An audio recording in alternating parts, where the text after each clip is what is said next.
Hi, very good morning. I'm Dr. Janak Patel, MD, General Physician. I'm not a neurologist. Today we are going to talk regarding one of the very interesting topic, that is how you approach to a coma patient. But this discussion will be more case oriented, so you'll understand much better what are the different types of presentation in your everyday practice. And this will be very useful during your internship and your private practice. So let us first define what is consciousness. Consciousness is defined as a state of full awareness of self and one's relationship to the environment. Now let us make it more simple. So there are two components. One, arousal. Because of arousal, you become alert and you are aware. And as you are alert and awake, you are aware of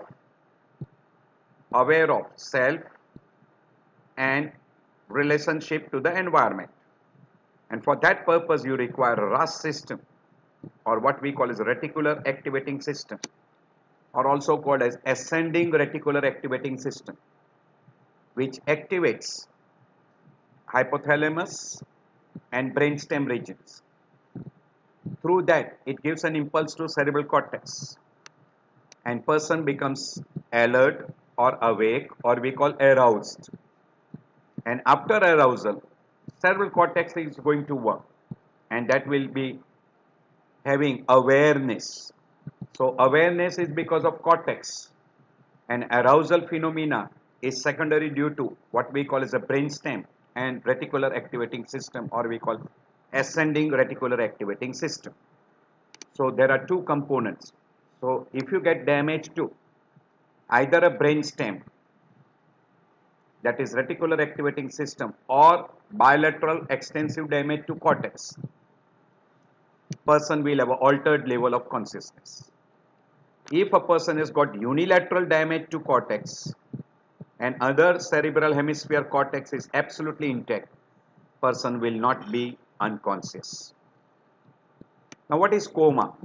Coma is a prolonged unconsciousness, and you can define in another way that it is a persistent state of unresponsiveness. Person does not respond. And there is a total absence of arousal, so person cannot be aroused, and person is not aware of it. So there is an absence of arousal and awareness. So if there is any alteration in this, we'll call that as altered level of consciousness. So any disturbances in arousal phenomena or any disturbances in awareness will be labeled as altered level of consciousness. So this is what we mean, that impulse comes from different parts of the body, that is sensory input, to reticular activating system, and this is called ascending reticular activating system, which will further activate cerebral cortex, hypothalamus and other region. So this is an ascending reticular activating system, and this is cerebral cortex. So it will activate your cerebral cortex and it will arouse the person. And then cerebral cortex will be having awareness of, or we call oriented in, time, place, person, objects, etc. Person will be fully aware of all those functions. So we call arousal and awareness, two components. So this is another way it is shown. This is ascending reticular activating system will activate this thalamic region, and from that it will activate cerebral cortex, and person will be aroused. Now these two structures can be damaged because of infection, trauma, vascular tumor, or say miscellaneous group, hydrocephalus, etc. These particular conditions can produce compression, so pressure effect, or can have destruction, like say in case of trauma or vascular you get necrosis, or even in case of infection you get inflammation and destruction, or because of extracranial causes we call metabolic effect. So it disturbs the metabolism of those particular structures and produces altered level of consciousness. So in an extracranial group, metabolic cause is more, and that produces disturbances in reticular activating system or cerebral cortex damage. While intracranial will be because of compression and destruction, that is due to infection, trauma, vascular tumor or hydrocephalus. So it can be extracranial, it can be intracranial. And this will be all the different words which are utilized for different stages or different components of altered level of consciousness. We'll be going one by one. So usually for that particular purpose, the most simple way you utilize is we call AVPU. A for alert. The person is fully awake, he is alert, and he obeys all your commands and is fully oriented. We'll call that the person is alert or person is fully conscious. Now suppose person is not alert, he is sleeping. Now if you just give a verbal stimulus and person responds, and as soon as you stop the verbal response or verbal stimulus means of sound, and person goes back to sleep, and after arousal by a verbal stimulus person is disoriented, we'll call that as drowsy stage. Further advance, if the person is not able to arouse by what we call as verbal stimulus, you require a little superficial pain stimulus, and person, as soon as you stop that stimulus, person goes back to sleep, and after arousal the person is disoriented. The word good number of time utilized is obtunded. But person does not respond to superficial stimulus or a verbal stimulus, and he responds only to deep painful stimulus. And during deep painful stimulus, he obeys some of your commands, but he cannot be aroused completely. So he will be not answering any one of your questions. That we call as a stuporous or stupor. So while giving a painful stimulus, you can give the pain on by pressing over the manubrium sterni, or pressing over the nail bed, or a TM joint, or supraorbital, or nasal septum, etc. These are the deep painful stimulus which you can utilize. But while you are giving this stimulus, don't allow the person relative to stand by the side. So always have a care when you are examining with painful stimulus. The relative of the person should be away from you. And if person is absolutely unresponsive, there is no response whatsoever, then we call that as comatose. So these are the 4 words which are very commonly alert, drowsy, stupor and coma. So those are the 4 words which are very commonly utilized. Obtunded is not commonly utilized. So you can use different stages. This is not the proper way, but still this is being utilized. Grade 1, who has got spontaneous response, we call as a conscious. There is one group of people who are at deep sleep. As soon as you get a little external stimulus in the form of a light, sound, touch, vibration, person becomes fully conscious, so he is aroused and he is fully alert and he is fully oriented. Second group, the person goes back to sleep as soon as you withdraw the symptoms. We usually use the word drowsy. Then I already explained stupor, that is grade 3. Grade 4 is comatose. where on a deep painful stimulus may respond in the form of little movement of the body, and that may be decorticate or decerebrate posture. In a decorticate posture, there is a flexion of the body, and in decerebrate, there is extension of the body. And when person do not have any response and all the limbs are flaccid, we call unresponsiveness, and that we call as a deep coma. And very frequently during this particular stage, person will have a poor prognosis. And there are some other words also which are utilized, like confusion. Confusion means person is conscious, person is awake, but he talks irrelevantly. Drowsy we have explained, stupor we have explained, coma we have explained. And there is another term called as a delirium. Delirium has got another component we call as a hallucination. In confusion, person is conscious, person is alert, awake, but he is talking irrelevantly or he is disoriented. While in delirium, person is confused, is disoriented, and he has got hallucinations. So when a person is having hallucination with confusion, we call that as delirium. And we already told you that coma is a persistent state of unresponsiveness. There is a total absence of arousal and awareness.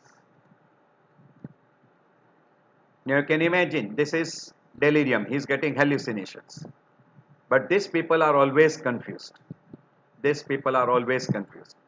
So right from confusion, you can get delirium, stupor, and then you come to a stage what we call as a coma.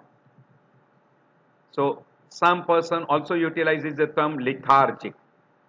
Means person do not have activation or movements. And coma, we have already explained you that coma is a state of impaired level of consciousness in which the patient is not arousable despite of all external stimulus, that is even deep painful stimulus. So disorders where the arousal and awareness both are preserved, like anxiety, lethargy, and there is one condition we call as a locked-in syndrome. We'll be explaining you further. There is one condition where arousal is preserved, but person is not aware.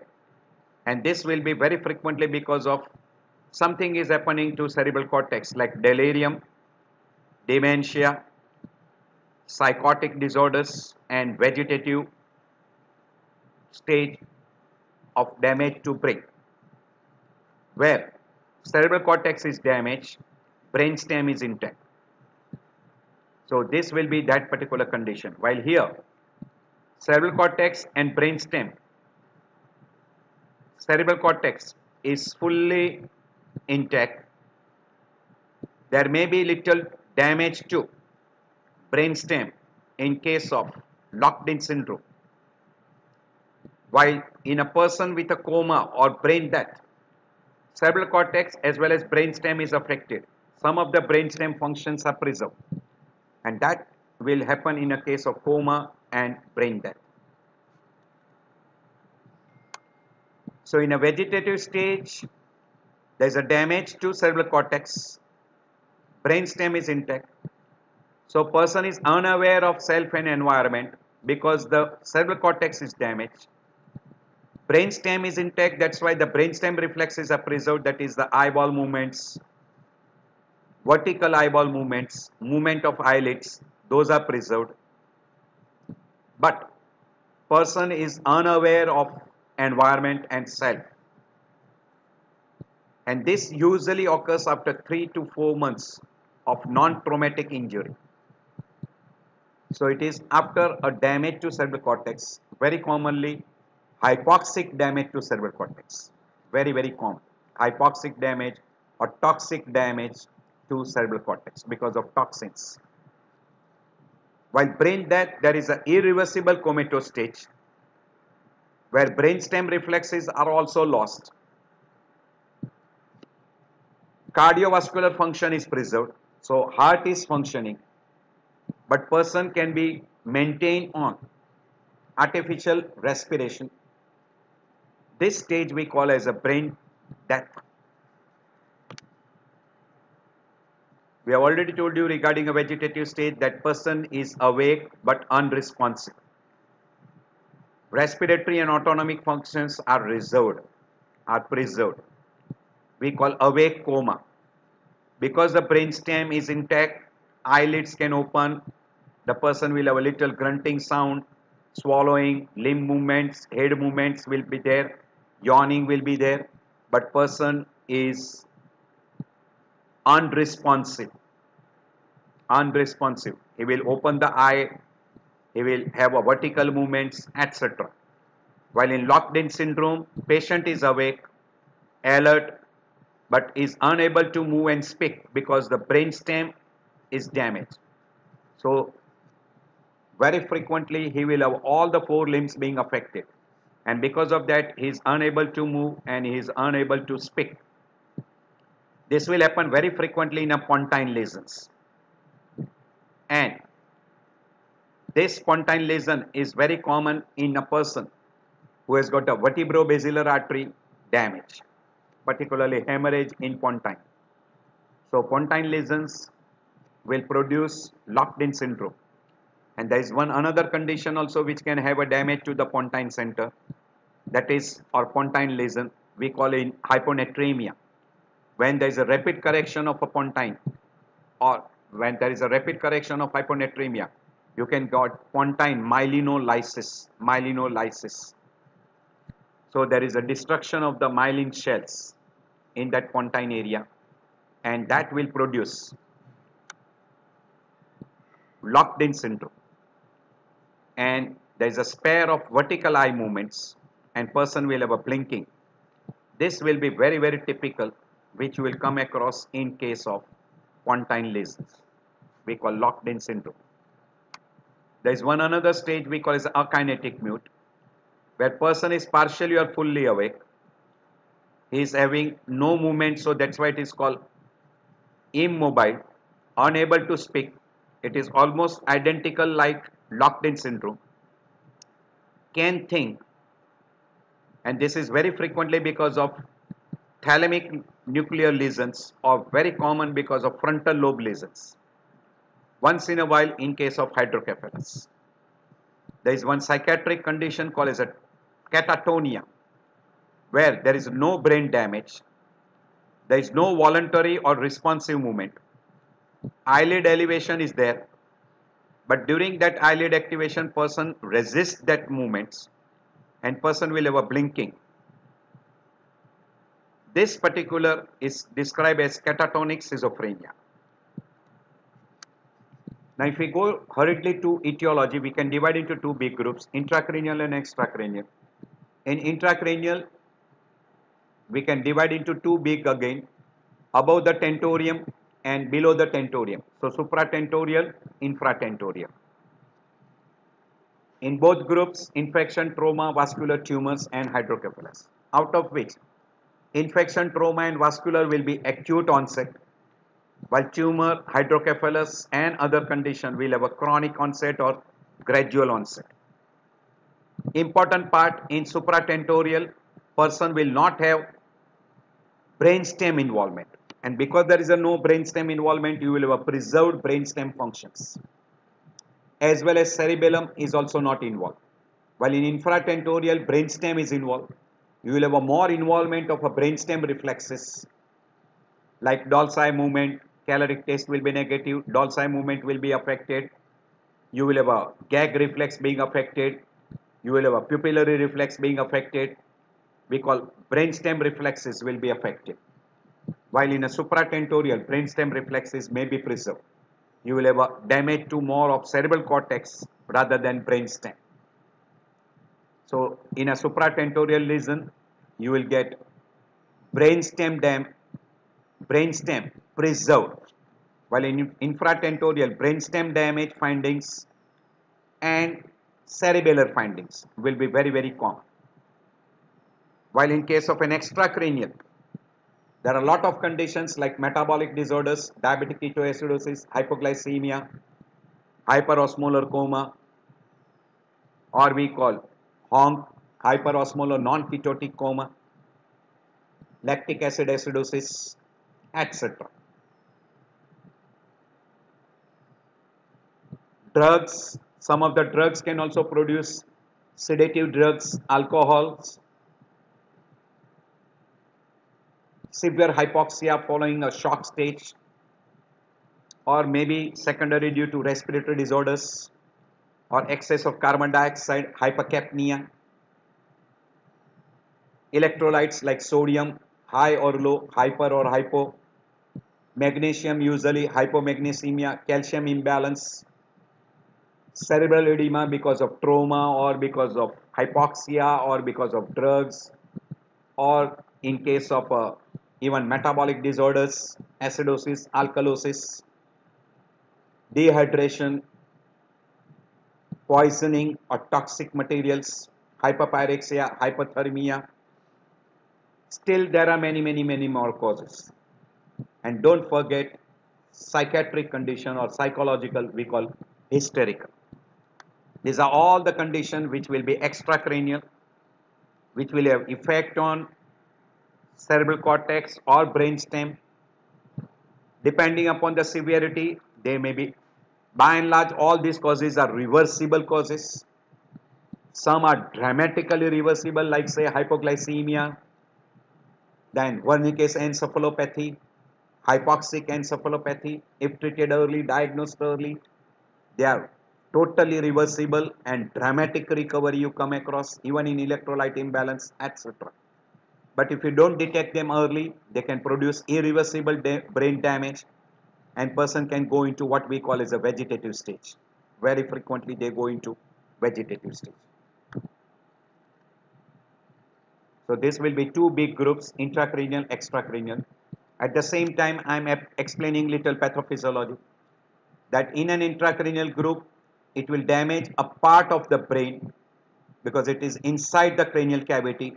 This particular pathophysiology is inside the cranial cavity, so it will produce a damage to one part of the brain. So it will have a localizing sign or local signs. So person will have a localizing sign in the form of what we call as hemiplegia or maybe cranial nerve palsy, etc. So you will have a localizing sign or we call local signs. While in case of a metabolic disorders, it will affect the entire cerebral cortex. So it will have a non-localizing signs. And this helps you a lot to differentiate the two groups of etiology.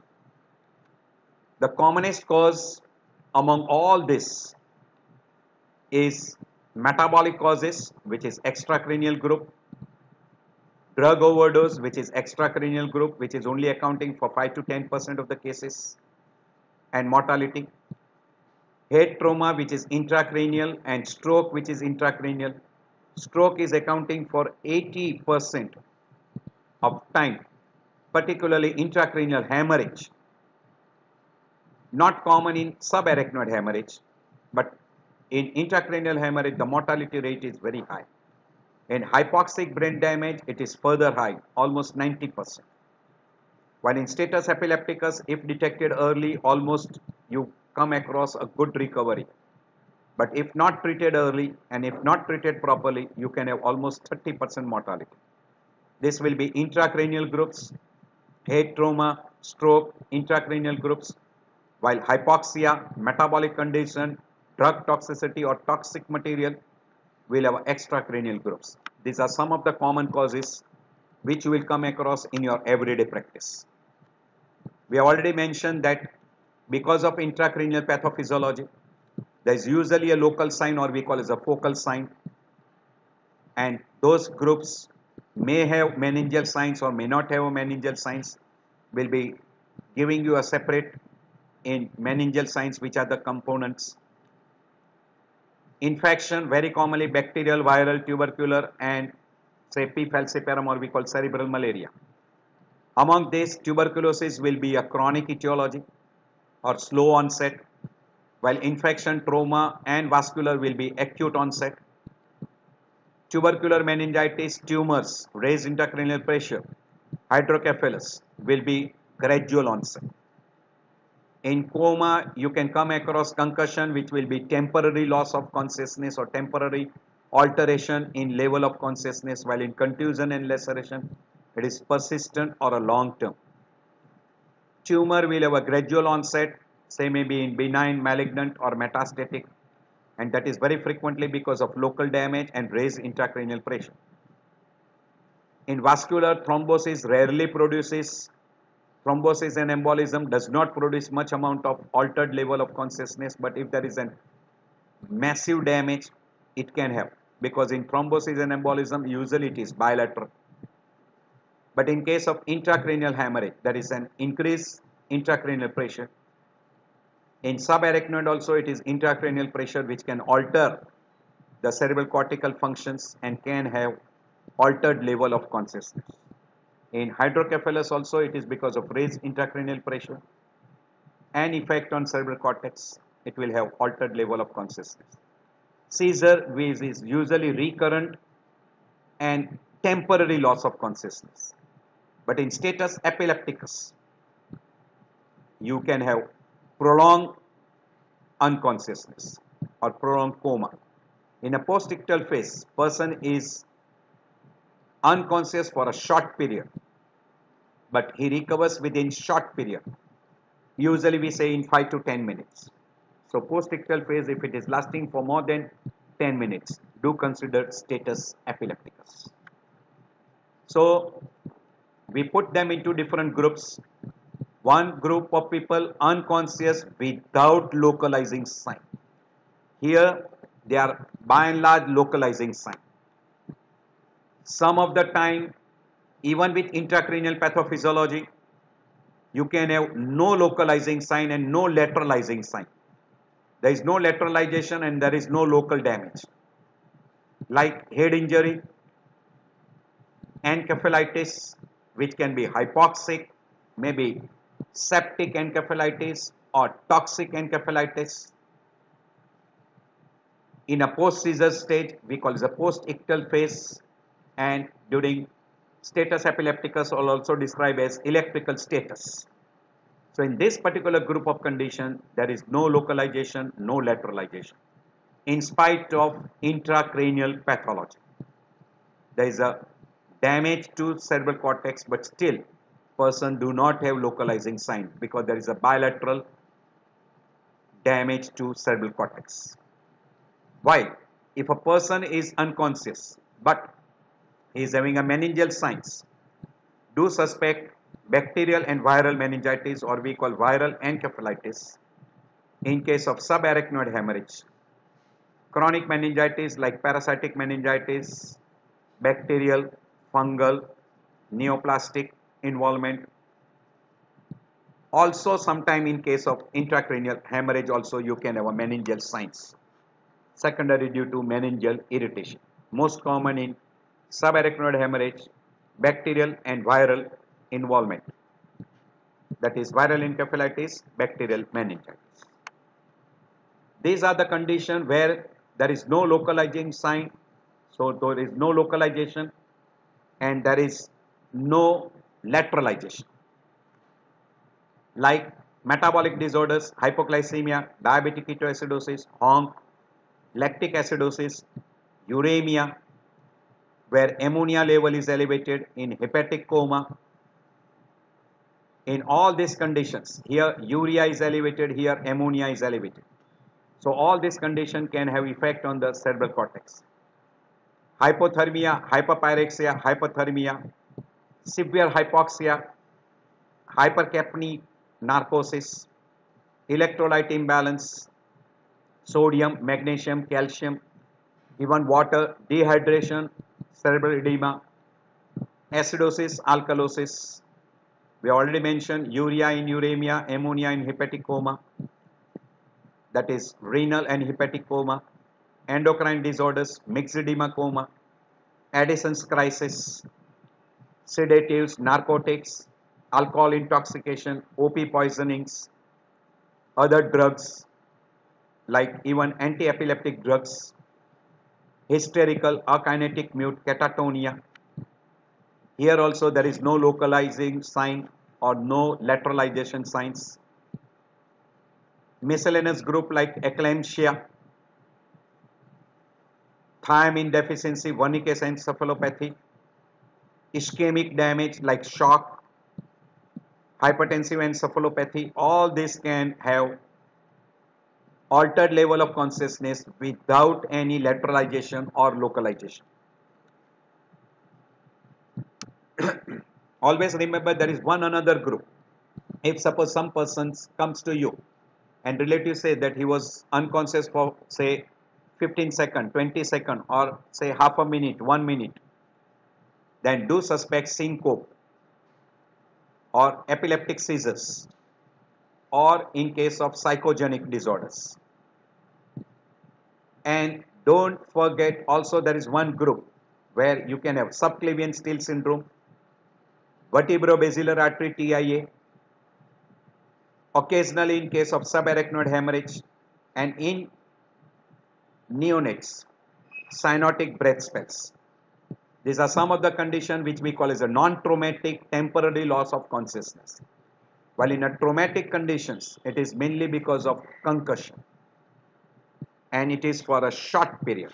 So again I am repeating, if a person comes to you with a short period, seconds or minutes, temporary loss of consciousness, syncope, epilepsy, psychogenic groups we call hysterical, and rare group like subclavian steal, vertebrobasilar artery TIA. Don't forget this TIA groups, and particularly vertebrobasilar artery TIA.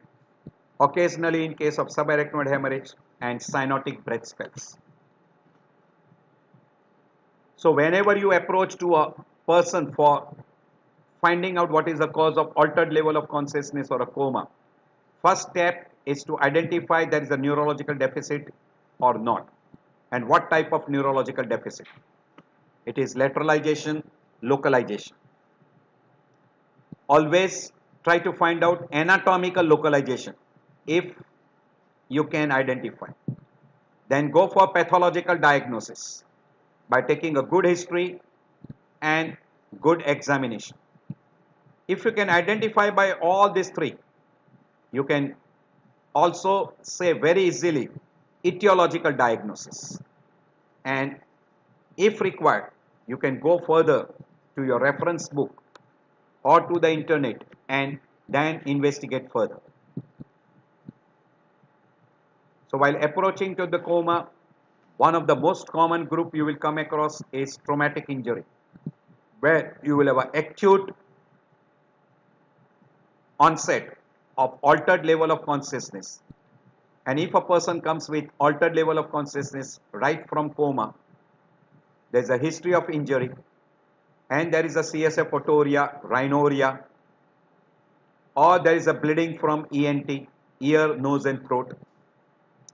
And if you just examine the vital data, there is no pulse, no heart sounds, no respiration, then do keep it in mind that person is called brain death.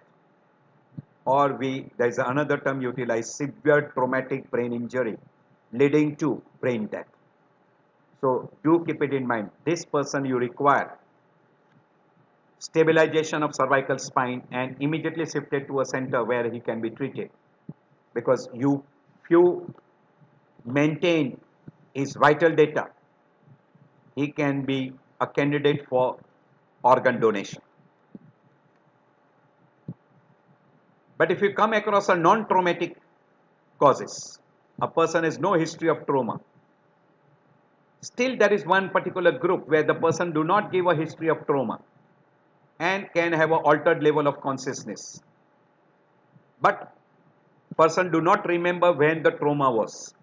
This is one group which can very frequently happen in an old individual, and then he can have an altered level of consciousness because of a subdural or epidural hematomas. Do keep it in mind.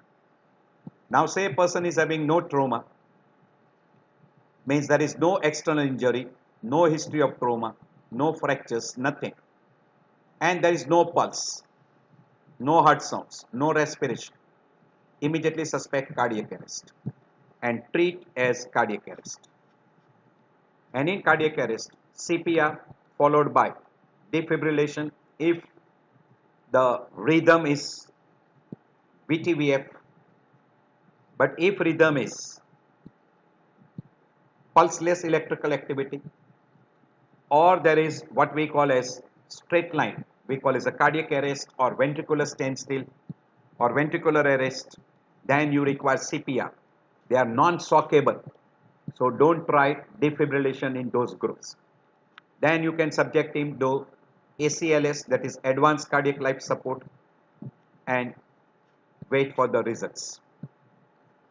So this is what you do in a cardiac arrest. Now there is a third group where you find a patient is in a deep sleep, he cannot be aroused by deep painful stimulus, but he resists your movements of eyelids, movements of arms.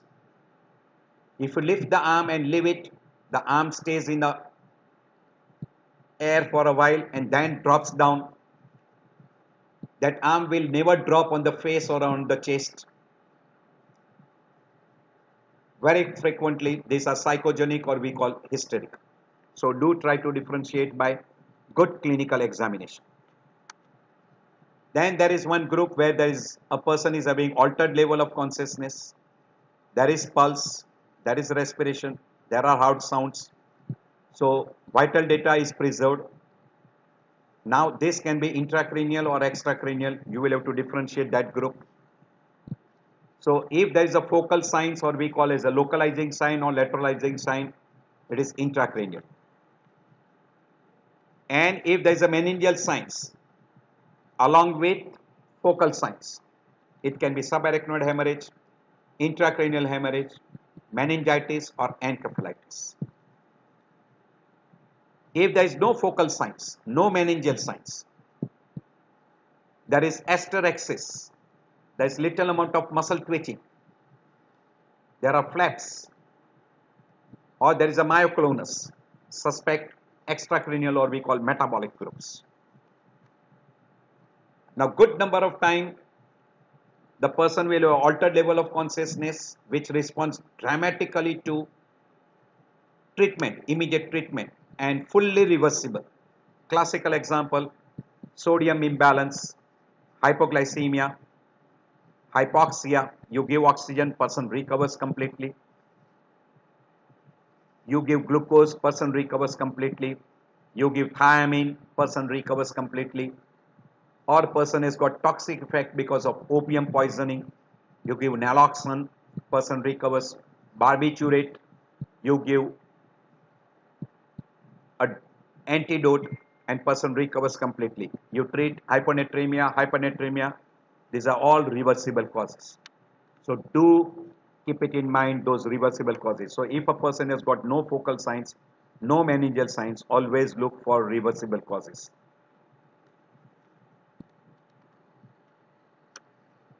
Also, instead of long period of altered level of consciousness, if there is a temporary loss of consciousness, think of reversible causes like syncope, epilepsy and hysterical individual.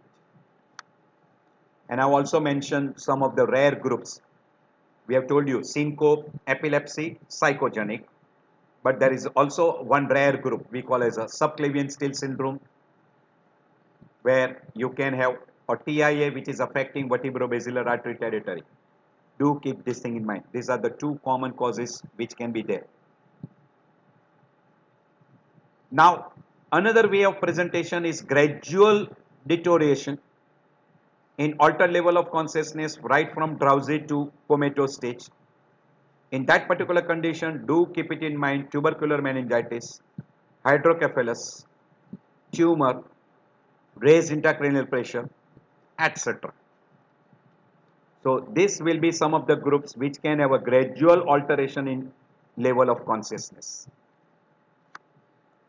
So we divide into certain groups. We divide into three big groups.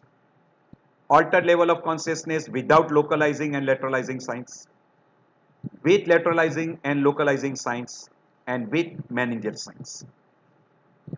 Lateralization means hemiparesis, monoparesis, etc. While localization means cranial nerve palsy. You can localize at what level there is a damage. And this is which side, right side, left side. You can identify that. Another term we utilize is fluctuating coma. Person improves, again deteriorates, improves, deteriorates. Always suspect metabolic cause, or we call as extracranial groups. If there is a focal signs and person is conscious for 24 hours, by and large it is a stroke, mainly thromboembolic phenomena. There is a focal signs, person is conscious less than 24 hours and person recovers completely as far as focal signs is concerned, suspect TIA. Usually TIA is for few minutes only. Person has got focal signs, fully conscious, and then there is a gradual deterioration, intracranial hemorrhage, subarachnoid hemorrhage. Focal signs, person is fully conscious, and on third and fourth day he become unconscious or he has got altered level of consciousness, suspect stroke. And if that happens after 7th day, always suspect metabolic cause. There is a focal signs.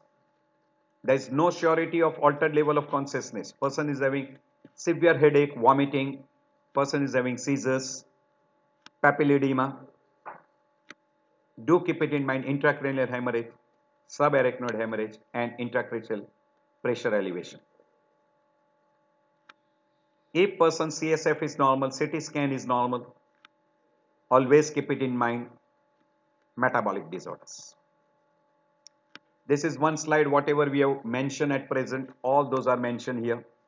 That if a person comes to you with an history of trauma or non-history of trauma, how you approach, we have already mentioned everything in before. So at your leisure time, you can go through this particular, because if you have got a lateralizing sign or localizing sign, we go for an investigation like CT or MRI, and if required lumbar puncture to find out infective etiology, intracranial hemorrhage, subarachnoid hemorrhage. In those groups, lumbar puncture is useful. But before doing a lumbar puncture, always rule out raised intracranial pressure. And if the person has got raised intracranial pressure, first give him mannitol, 100 ml of 20% mannitol. Wait for 15 minutes to half an hour, and then only perform the lumbar puncture with head low position. So that will be the thing. And lumbar puncture is indicated and very useful in infective pathophysiology, in case of subarachnoid hemorrhage, in case of intracranial hemorrhage, etc. And if that is normal, suspect metabolic disorders. But if the person has got a traumatic injury, always stabilize the cervical spine. And after stabilization of a cervical spine, then you can go for CT and try to find out what is the severity of damage, etc. If CT is absolutely normal, then suspect toxic or metabolic causes. So that will be the way you approach in any particular person. But before doing all this, always keep it in mind, look for vital data. If the person maintain ABC, what we call is a circulation, airway and breathing. If a person has got any disturbances in that, put a intubation and start oxygen and IV line. That should be done first, and then go for history and examination. So if there is a focal sign, this will be the approach. If there is no focal signs, also this will be the approach. If there is a meningeal sign, again this is the approach. While temporary loss of consciousness, also you can go for identifying syncope, or we call as epilepsy group, and then go for hysterical and subclavian steal syndrome, and also we call it the TIA group. And if it is absolutely normal, no clinical findings, hysterical. If a person is suddenly found to be unconscious, no pulse, no respiration, vital data all are nearly absent, suspect cardiac arrest, you must do intubation in that particular group and proceed further. And also, even with the history of trauma, and if there is no pulse, no respiration, suspect severe brain damage or severe traumatic brain damage. Stabilize the cervical spine. First, start oxygen after intubation, if it can be done. Start IV line, oxygen should be given, and then you go for investigations. And if you are suspecting brain death, have a clinical examination and send him immediately to a center where his vital data can be maintained and you can have organ donations. So we divide the management into two big groups, emergency care and long-term care. Now we'll be going through some of the cases and you should understand how exactly those cases gives you an answer. There's a 35-year male who falls from a scooter. He remained unconscious for 2 hours. Then he was able to stand and walk. He drive the scooter himself to a home, but he was not aware of. He was unconscious. What the relative meant, he was not conscious enough to tell what has happened and how he came to the home and what was the condition when he fall down from scooter. He was not able to explain that. So we call that is unaware. This particular term is good number of time utilized. So you call unaware. It is different from unconsciousness. Person don't remember. So this is also called as altered level of consciousness, where person gets injury. He can have sometimes almost no fracture, no otorrhea, CSF otorrhea or no rhinorrhea. There is no change in the pulse, heart sounds and respiration. Those are maintained. Then he can recover completely. Usually we use the term concussion. And during that time, what has happened, he is not aware of it.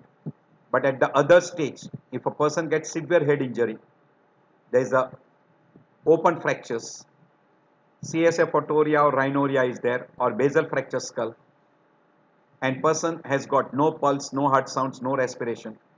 Very frequently, this is secondary due to severe traumatic brain injury, and you should try to find out whether there is a brain death or not by examining the person. So person can be unaware with head injury. Pulse, heart sound, respiration may be normal, and this we call as altered level of consciousness, or we call unaware, or we use the word concussion. There is another group of person. Now follow this properly. A person is hypertensive, diabetic for 10 years. He complained of chest pain and sweating and rushed to a casualty. In casualty, he was observed to be unconscious. So this is a rapid onset of unconsciousness. There was no pulse, no respiration, meaning person had gone into cardiac arrest. Now as the person has gone into cardiac arrest, patient was resuscitated, shifted to ICU. He was on inotropes and ventilators. On day 4, myoclonic jerks appeared. This myoclonic jerks, if it appears, it indicates hypoxic damage to brain. On day 8, he was on inotropes, continued, and inotropes was removed. He was off inotropes. Now blood pressure is maintained. On day 10, ventilator was removed. He continued to be unconscious. There was no response to deep painful stimulus. So there was a damage to cerebral cortex. No further improvement. He was discharged after 1 month because of request of the relatives. What has happened now? Because of cardiac arrest, person has gone into severe hypoxia. There is a hypoxic damage to cerebral cortex. Brainstem has recovered because there is maintenance of blood pressure, maintenance of respiration. So brainstem is working, cerebral cortex is not working. This is we call as a persistent vegetative stage. Very frequently vegetative stage is because of severe hypoxic damage or toxic damage to cerebral cortex.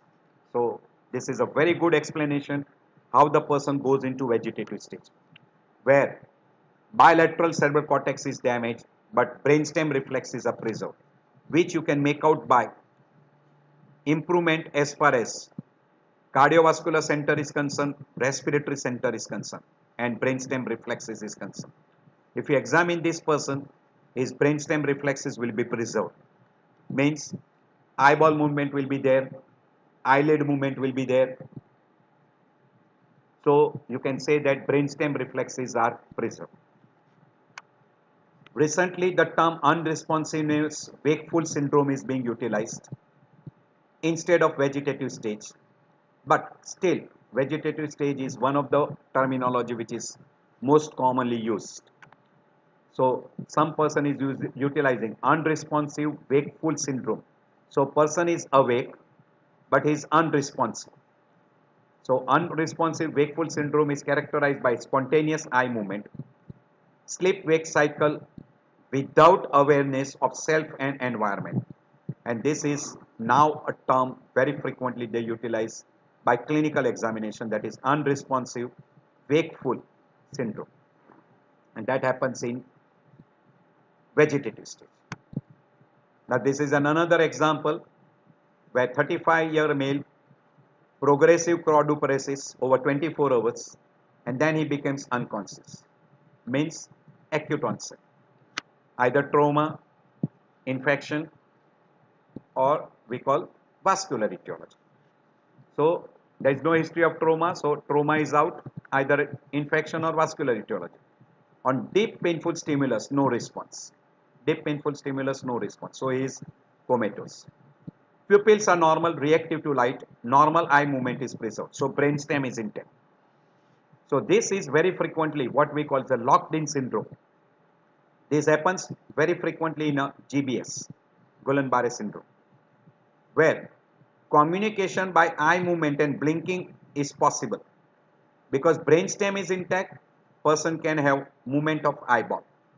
And cerebral cortex is not much affected and person is alert, but brain is locked and lower limbs, means all four limbs, they are being affected and they are immobile.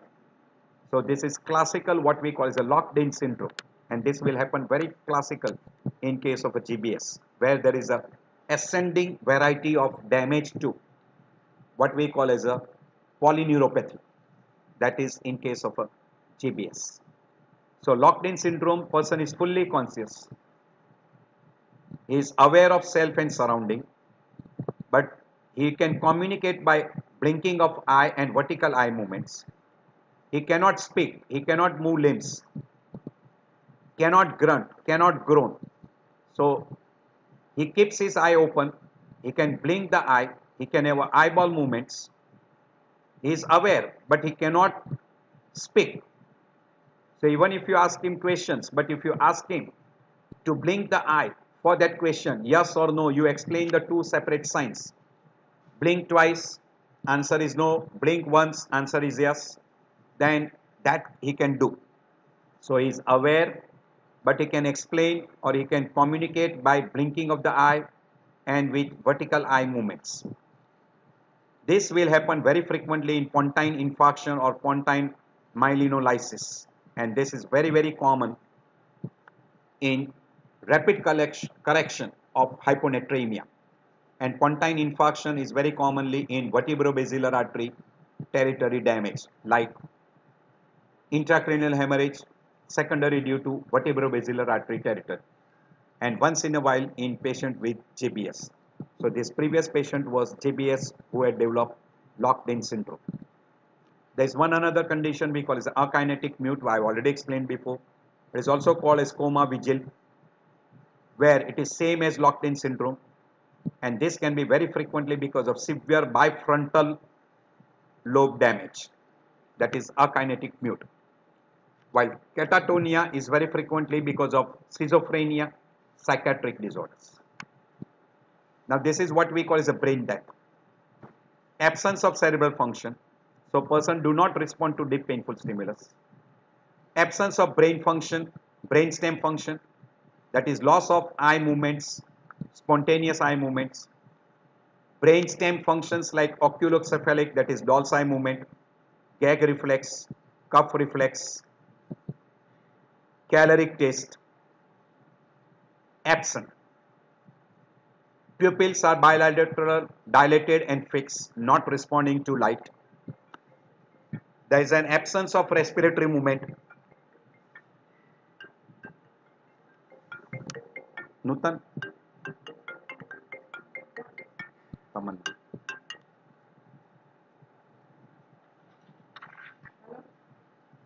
So there is an absence of respiratory movement, and it is an irreversible state. Angiography, nuclear scan, EEG, transcranial Doppler, all ancillary tests confirms that there is a brain death.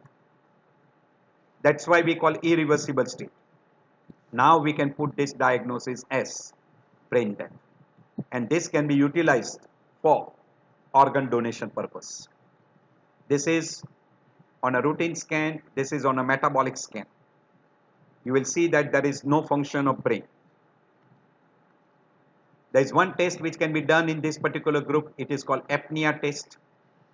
You disconnect the ventilator because person is maintained on ventilator. Respiration is maintained on ventilator. You deliver 100% oxygen at 6 liter per minute by placing a cannula at the level of carina. Observe the respiratory movement. Check the arterial PO2, PCO2 and pH after 10 minutes, and then reconnect the ventilator again. If respiratory movements are absent and the arterial PCO2 is more than 60, the apnea test is positive. This supports the diagnosis of brain death. That means the person has got total absence of brain function. And this is classical what can happen in traumatic brain injury, roadside accidental injury. Now we come to another group. No trauma, no pulse, no respiration, no heart sounds, cardiac arrest. Typical, very, very typical. You find out what is the condition and then treat accordingly. You will start with CPR, ACLS and follow further. You have to differentiate between pseudocoma and true coma. We'll be doing in further slides. If the person has got altered level of consciousness with pulse, respiration preserved, either it is intracranial or extracranial groups, try to differentiate. We have already mentioned. If there is a localizing sign or there is a local signs, lateralizing signs, it is intracranial. It will never happen in extracranial groups. If there is a meningeal sign, subarachnoid hemorrhage, intracranial hemorrhage, or we call meningitis, bacterial meningitis or viral encephalitis, most common. If there is no focal signs or no lateralizing signs or no local signs, and there is no meningeal signs also, it is very classical in extracranial groups. Always, if you are suspecting extracranial group, look for reversible causes like hypoxia, electrolyte imbalance, metabolic groups like hypoglycemia, Wernicke's encephalopathy, morphine overdose, and also in case of a barbiturate poisoning, anti-epileptic drugs overdose.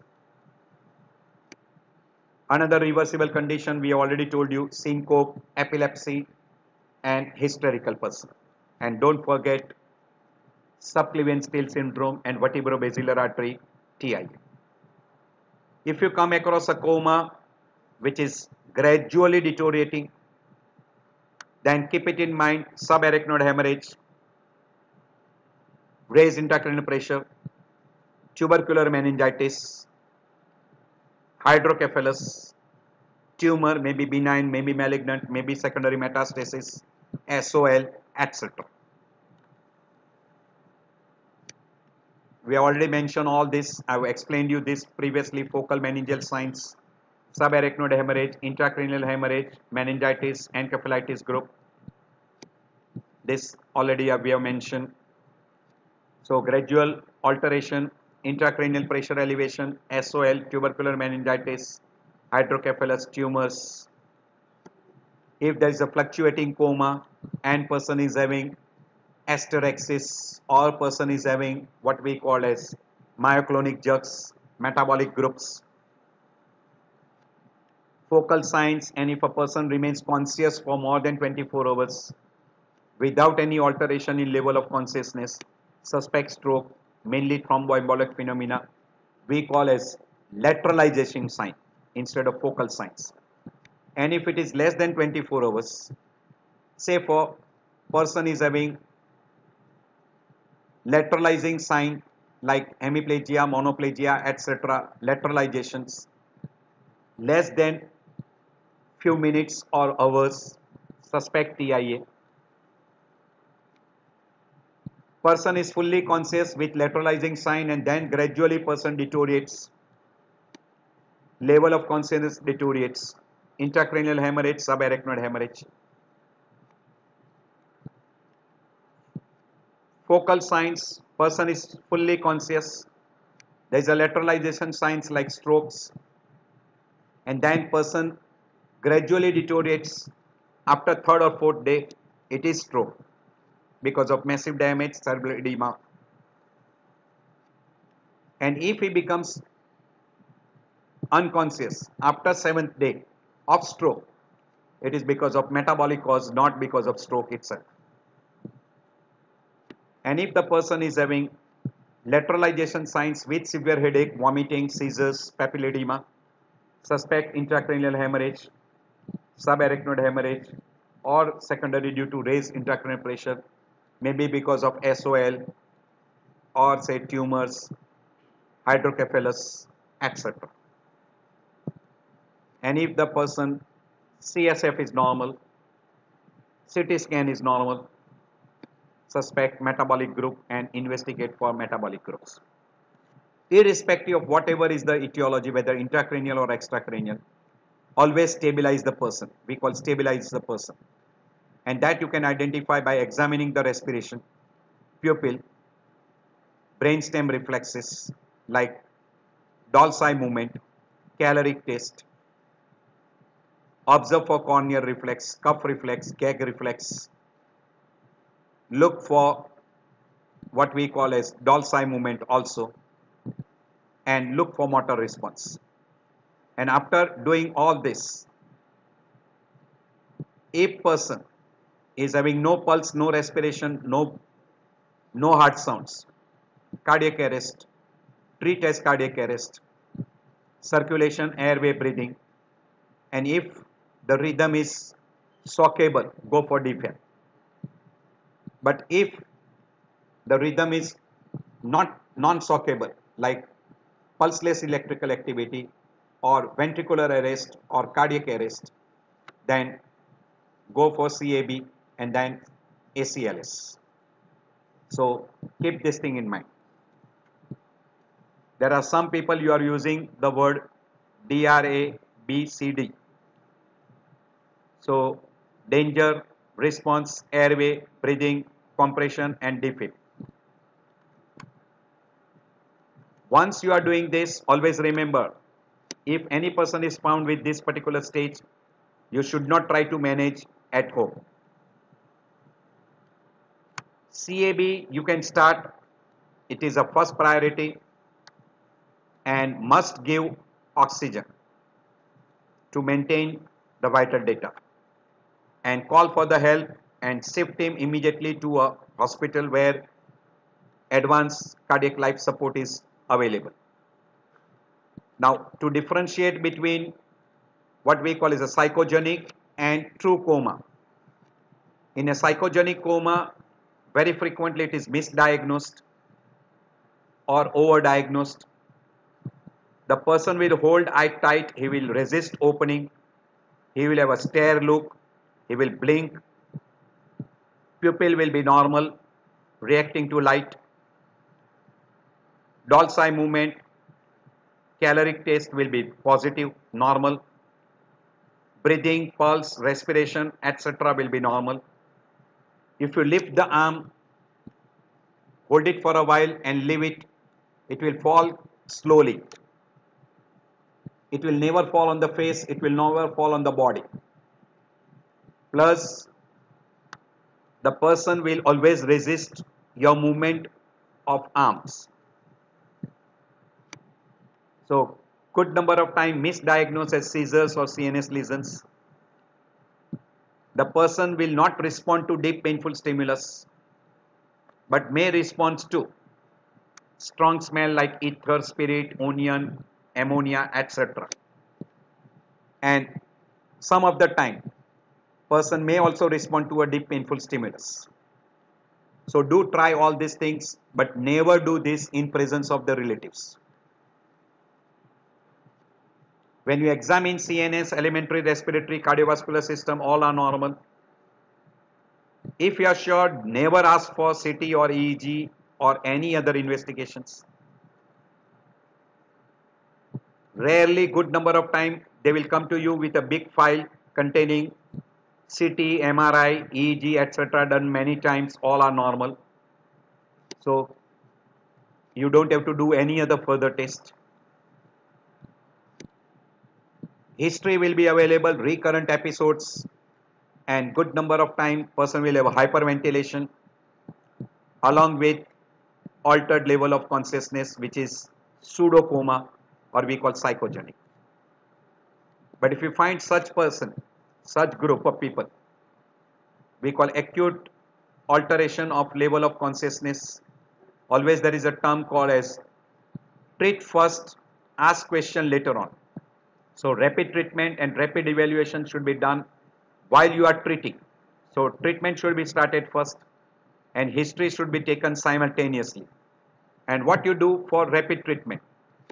So if any person who comes to you with a coma, there is a pulse, there is a respiration, you are suspecting intracranial or extracranial, first thing to be done, yes, history to be taken second, but first thing always, we call ABC should be stable. So start IV line, monitor oxygen, and then you can go for laboratory parameter, and if there is a history of trauma, immobilize the cervical spine. If person is unstable, say person has got hypotension, person is hypoxic, there is some cardiac arrhythmias, this has to be done. Start IV line, put a cardiac monitor, start oxygen, send for laboratory parameter. At the same time, after stabilization of cervical spine, even if the history of trauma is not available, see that the cervical spine is not damaged. You go for intubation and hemodynamic supports. So this should be done first. Okay, right. So ventilatory support, oxygen, maintain blood pressure, maintain fluid, and if now person is having seizures, control seizures. If person is having hypothermia, treat hypothermia. If person is having metabolic disorders, first treat hypoglycemia. So treatment of intracranial pressure, treatment of seizures. In intracranial pressure, we'll be showing you some other slides. If temperature is abnormal, hyperpyrexia, hypothermia, go for tepid sponging, antipyretics, NSAID, ice packs. If a person has got bowel being involved, laxatives, managed nutrition, TPN, these are all for long-term treatment. DVT prophylaxis, all for long-term treatment. But for acute, maintain temperature. If person is having hypothermia, tepid sponging, you can give drugs like Largactil, etc. or even NSAID. Hypothermia, heating blankets. So maintain the body temperature. At the first stage, always give sugar, glucose, 50%, dextrose, 50 ml should be given IV. Or you can give thiamine if a person is alcoholic or you are suspecting Wernicke's encephalopathy. In a person you are suspecting clinically poisoning, activated charcoal and gastric aspiration. If there is a we call benzodiazepine overdose. Then flumazenil can be given. If you are suspecting opium overdose, naloxone can be given. If there is a seizures, you can control by lorazepam, diazepam, or phenytoin sodium, or sodium valproate, any one of these. So maintenance of temperature, maintenance of what we call as metabolic causes, treatment of metabolic causes, and control of seizures, and treatment of intracranial pressure. So this will be second thing what you will try. Maintain temperature third, and this will be the fourth thing, control of seizures. So doing this also simultaneously you must have a rapid neurological evaluation to find out localization signs, localizing signs, focal signs, meningeal signs, etc. So this is what we have mentioned. In a narcotic overdose, naloxone; in benzodiazepine overdose, flumazenil; alcohol overdose, you can give thiamine. If there is a hypoglycemia, give dextrose. If there is an ethyl alcohol seizures, you can give thiamine and lorazepam and dextrose. If there is a seizures, try to control, give oxygen, monitor, send for a lab, that is ABG you can send. First give lorazepam and or diazepam. If no response, then go for fosphenytoin or phenytoin sodium or sodium valproate or phenobarbital or levetiracetam. If that does not give a response within half an hour, 20 to 30 minutes, you will have to go for general anesthesia and use midazolam or propofol. And if still not responsive, then go for phenobarbital, what we call as induction.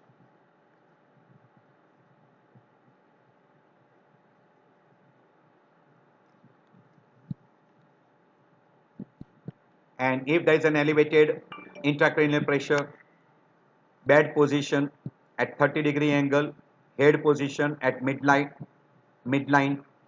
So have an inclination at 30-degree.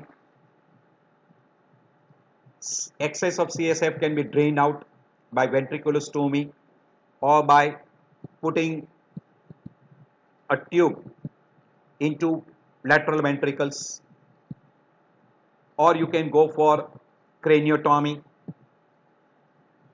But before that, mannitol and hypertonic saline is the best. In a vasogenic edema secondary due to tumor or abscess, you can go for glucocorticoids. You can try hyperventilation and reduce the PCO2 to 30 to 35, bring it down to PCO2 to 30 to 35. They say that even less than 30.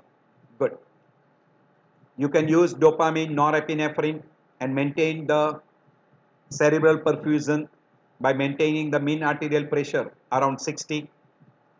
All this can be done. You can go for a decompressive therapy or phenobarbital coma induction, which will reduce the metabolism of brain, or you can induce hypothermia to 33 degrees centigrade. These are all the different procedures which you can do for treatment of raised intracranial pressure. So raise head to 30-degree mid position, hyperventilation, sedation, osmotherapy by mannitol or hypertonic saline, surgical intervention, temperature management, or you can induce hypothermia and phenobarbital coma, we call. Very rarely these are required, but these are some of the things which you can do in a person with a raised intracranial pressure. This is craniotomy, this is ventriculostomy, and you remove the CSF. This is, you can see a part of the cranium is removed to reduce the intracranial pressure. So craniotomy can be done, shunting can be done. So history, while you are approaching to the person, in a history, you are going to take the history from relative because the person is not able to give you a history. Mainly from relatives or friends. Examine the vital data.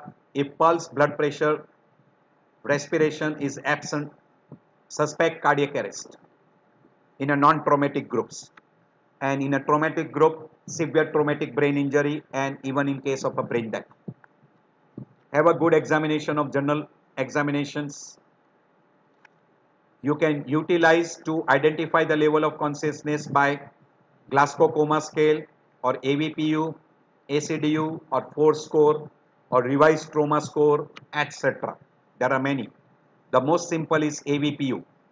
A for alert, V for verbal response, P for painful response, and U for unresponsiveness. Very simple, very fast.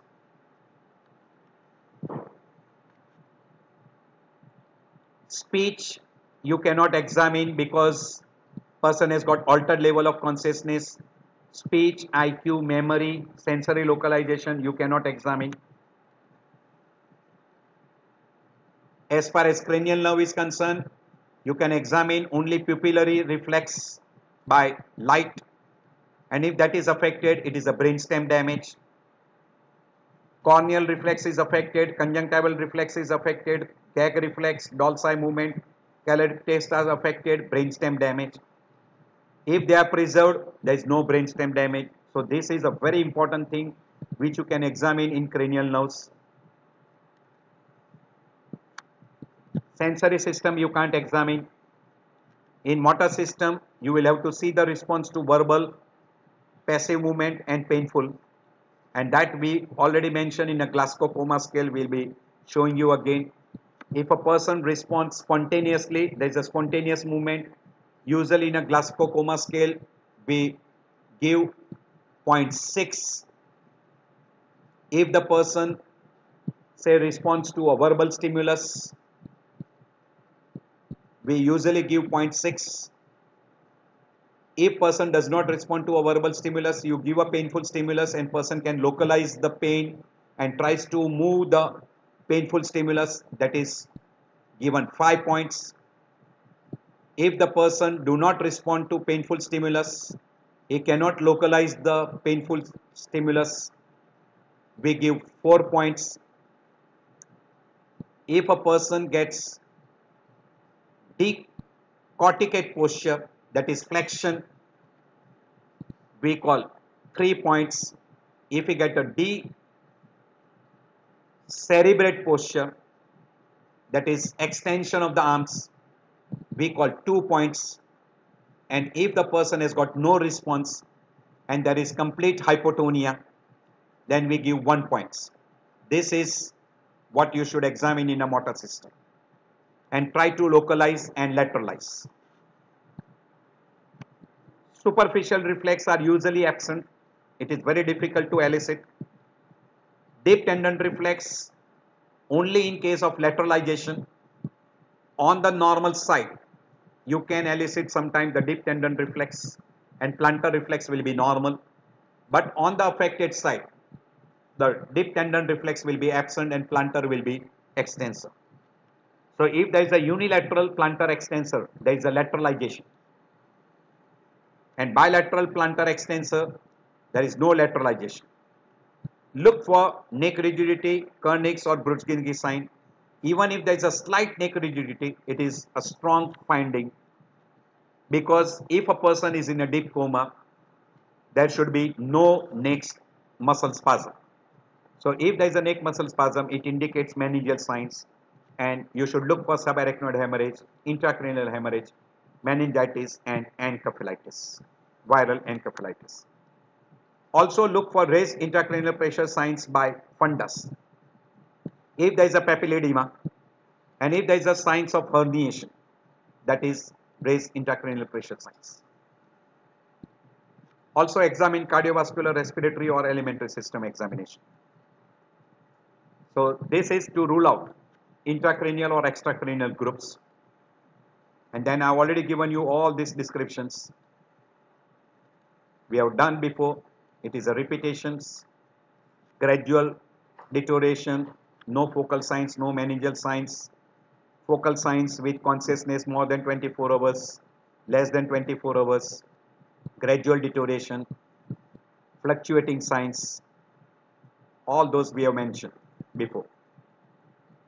So this is a wonderful slide. Do keep it in your mind. And if the person is comatose, lumbar puncture, CSF examination is normal, CT scan, MRI scan is normal, do suspect metabolic causes. So we already mentioned if the person is regaining consciousness very fast, suspect epilepsy, head injury, hypoglycemia, poisoning, strokes, etc. And fluctuating level also we have mentioned, that is metabolic groups. Also, don't forget there is one group we call as a subdural hematoma where you can have a fluctuating altered level of consciousness. And in fluctuating level, if it is there, always have a CT and MRI. And if CT and MRI is normal, look for metabolic groups. Now, these are some of the examples which I am showing you. There is a person who is a 56-year female admitted with right hemiparesis due to left cerebral infarct, recovered in a week, readmitted again after 1 month with altered level of sensorium, diagnosed to have a recurrent stroke, recovered in 2 days later, had a similar third episode after again 2 months. Now, this particular patient was investigated and she had postpartum pituitary necrosis, Sheehan syndrome. So there is one condition what we call as a hypoadrenalism or Addison's disease, where you can have recurrent episodes, and this was responding to IV saline. So this is what is called as a recurrent altered sensorium, which is extracranial groups because of hyponatremia. So do keep it in mind, you can have sometimes this type of patient where person can have a recurrent episodes of CNS findings, and this is what we call as CNS finding in absence of brain damage. So these are, first episode was because of infarct, but all this second, third was because of hyponatremia, was secondary due to Addison's. You can come across such things. There is another diabetic 5 years history, dementia 2 year history, on glycomate, that is what we call as a metformin, also on sedative donepezil, had hallucination, so was prescribed quintiapine. A month later became drowsy and unconscious. So this drug which was prescribed for hallucination was stopped. Routine test and MRI was done, was normal. There was no history of fever, no lateralizing sign, no localizing sign, and person was given ceftriaxone.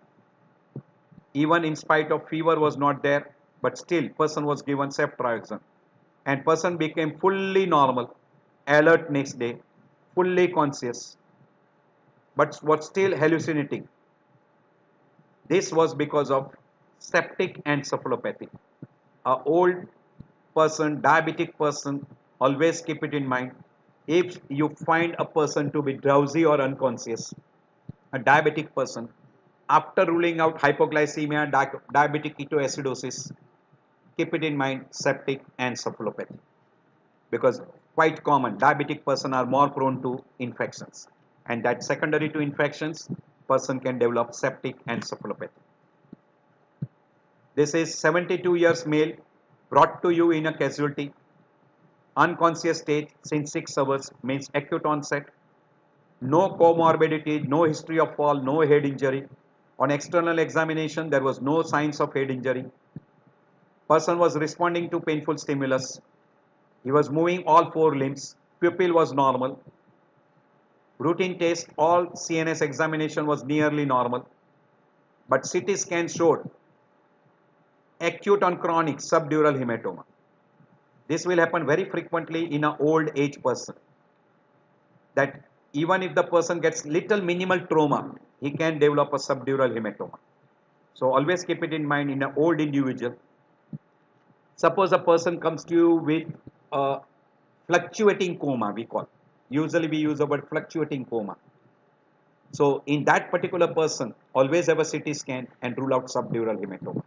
Because even with a minimal trauma to the head, which a person does not recognize, can have a subdural. So even in absence of head trauma, if the person is having fluctuating coma, always get CT done and rule out subdural hematoma. And you remove that subdural hematoma, person will improve dramatically. There's a 65-year male found unconscious in the morning, no comorbid condition, no lateralization, no localization, no neck stiffness, routine MRI normal, pupils normal reactive to light, ocular movement absent. Now whenever you see this ocular movement absent and pupil is reacting to light, always suspect we call metabolic groups or we call toxic groups.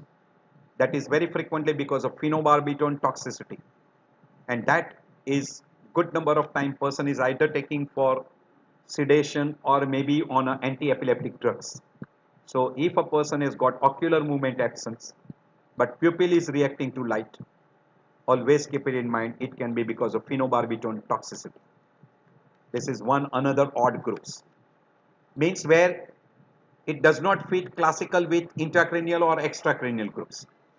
16-year male, headache, fever and seizures, unconscious for 2 days, no lateralization, no neck rigidity, no localization. Routine test normal. MRI shows basal ganglia hyperintensity. This indicates encephalitis. Young individual with fever, seizures, bilateral involvement, viral or bacterial. Best way is CSF examination. And if CSF shows less number of cells, not much amount of protein elevation, suspect viral encephalitis.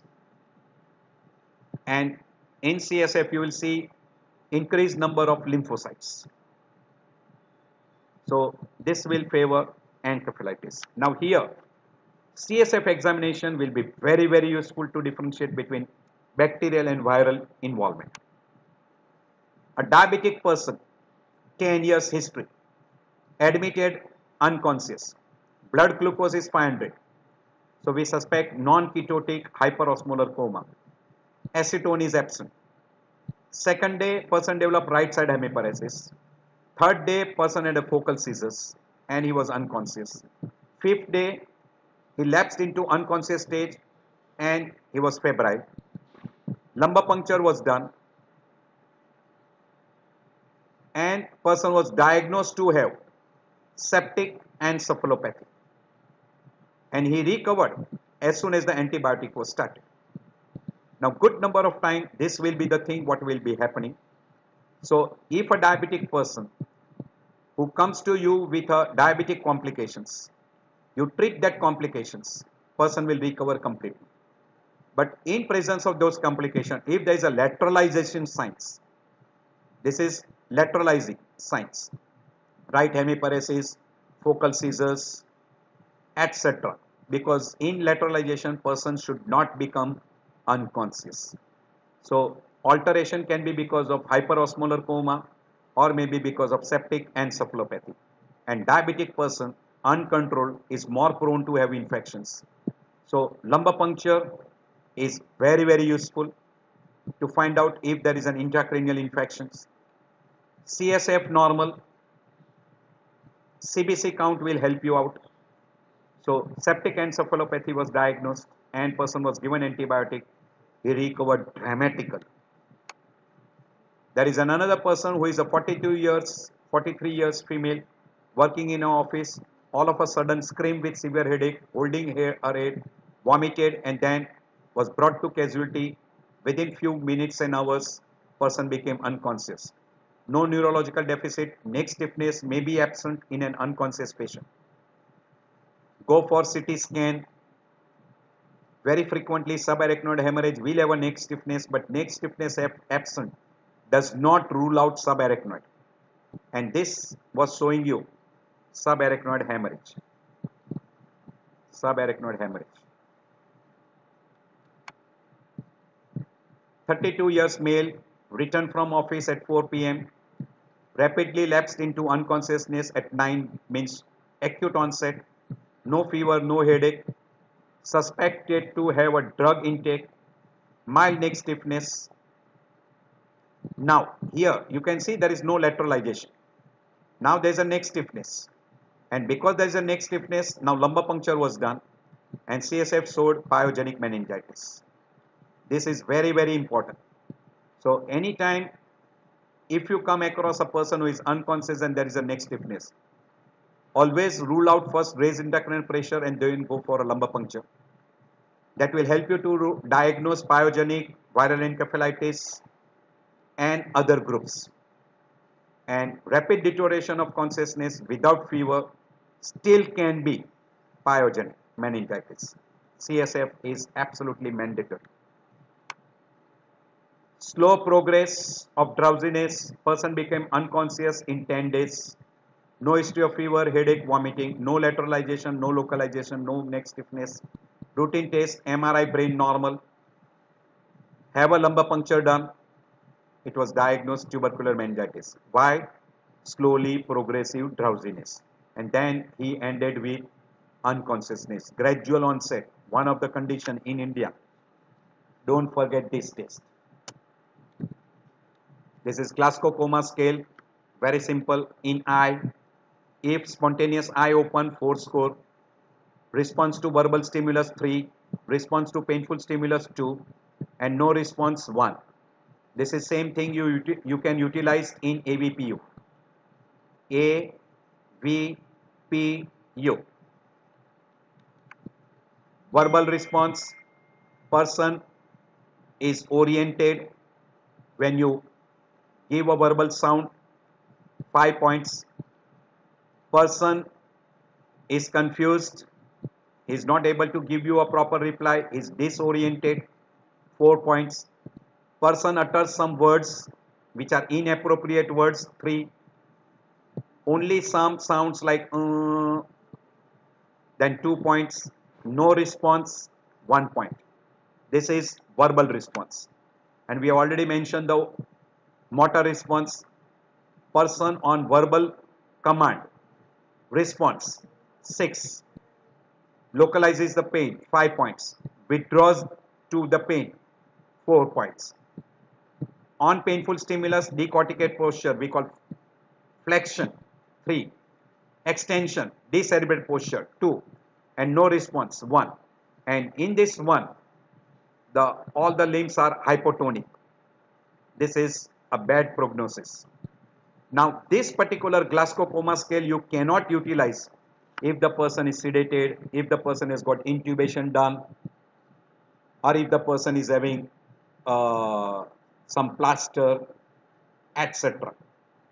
So, when you can't do the test, as eye not testable, verbal not testable, motor not testable. So, you will have to mention that. Very difficult. So, this is typical motor response, we already mentioned. This is a typical decorticate posture, we call flexion. On painful stimulus, extension on painful stimulus, and no response, no movement of any part of the body. That will be what we call as 1 point. So, if the Glasgow Coma scale is between 3 to 8, we call severe coma.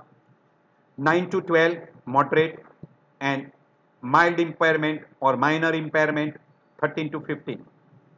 This can be utilized for baseline level to find out the severity and progress. By and large, this is not commonly utilized. You should utilize your clinical examination for prognosis or for severity. This is AVPO, which we have already mentioned. Person is fully alert, response to verbal stimulus, response to only painful stimulus, and there is no response to painful stimulus, we call unresponsiveness. There are other way, we call 4, where eye movements, motor movement, brainstem, and respiration. For all those 0 to 4 are given a score. AVPO we have already mentioned. ACDU is alert, confusion, drowsy, and unresponsive. And there is another type of a score we call as a Grady score. Any you can utilize. We have already mentioned you can divide into 4 groups. No localization or no lateralization. No meningeal signs in this. If there is a meningeal signs, we call meningitic syndromes. And if there is a localization or lateralization, it is mainly intracranial, where you can go for CT, MRI or CSF examination. In this particular, you don't require CT or CSF examination in a focal science. After ruling out the extracranial group, then only you can go for CT or LP. In a meningeal science, CT, MRI followed by CSF examination is a must. These are the signs of lateralization, that is unequal pupil, deviation of eye to one side, facial asymmetry, head turning to one side, unilateral hypertonia or hypotonia, asymmetrical dip reflex, asymmetrical plantar reflex means unilateral extensor, and if the person has got unilateral involuntary movement like myoclonic jerks, focal jerks or Jacksonian epilepsy, etc.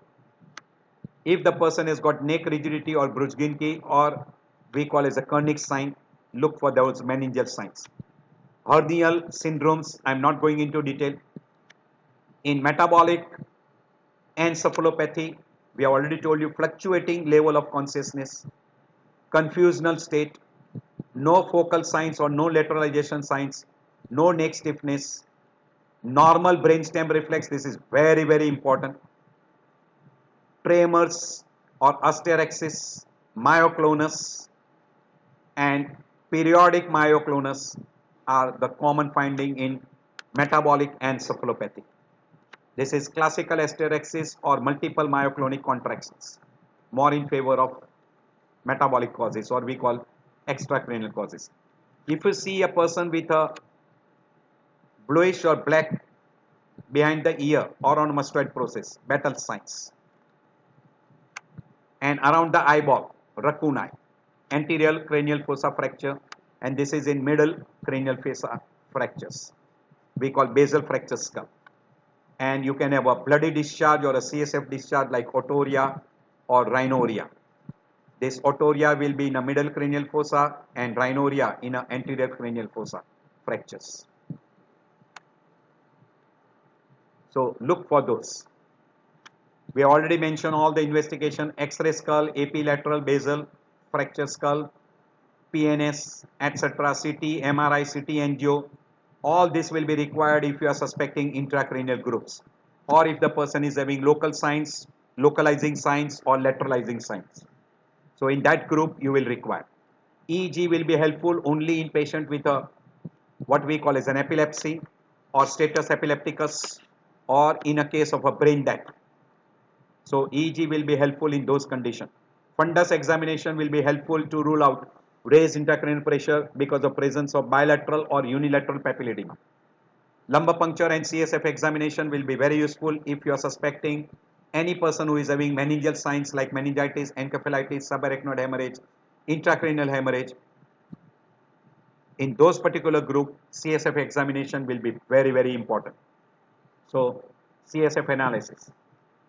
All these other tests, that is RBS, random blood sugar, liver function test, blood urea, serum creatinine, sodium, magnesium, calcium, ABG, that is pH, PO2, PCO2, etc. All those are required in what we call as the metabolic groups, extracranial groups, X-ray chest, ECG, echo for cardiovascular causes, and thyroid function test, glucocorticoid levels to rule out additions, etc.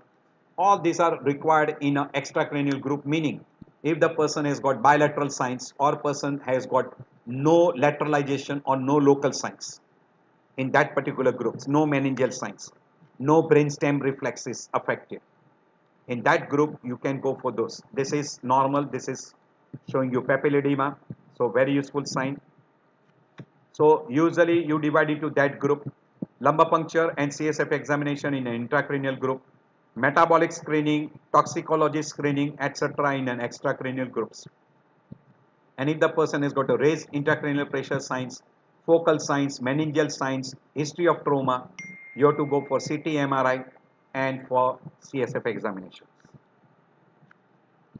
We divide usually into two cares: acute care and long-term care.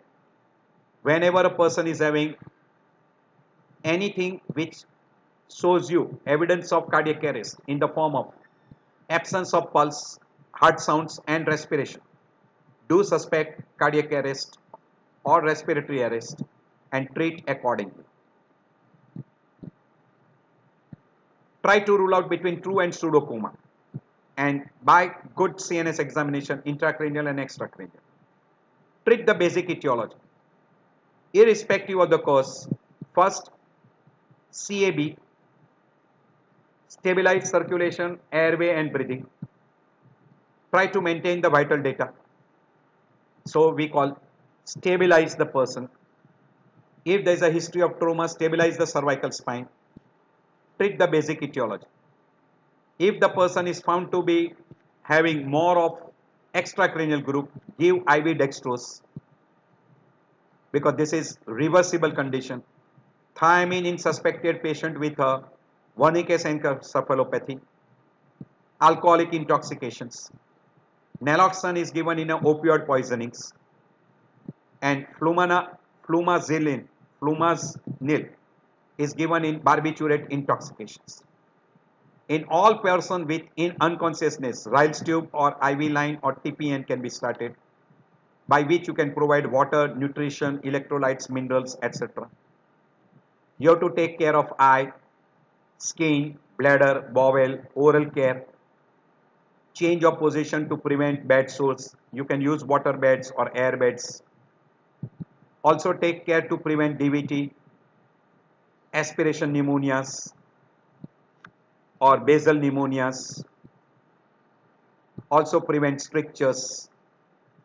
All those things should be prevented.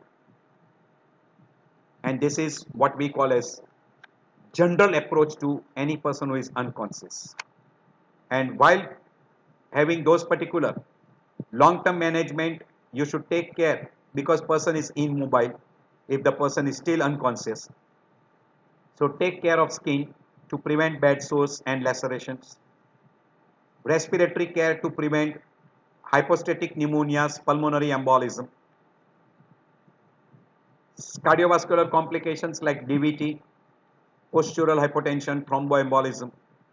GI tract care for paralytic ileus, constipation, distension. Bladder care to prevent UTI and stone formation. Musculoskeletal movements should be done even if the person is unconscious to prevent contracture, osteoporosis, dystrophy, weakness, etc. Because of constant position, they can have a pressure effect on the nerve and can develop a foot drops. And as they recover, the chances of psychological like anxiety, depression can be there. All this can be taken care. So this is called long-term management. I end my lecture here. So we'll have a discussion on different cases separately.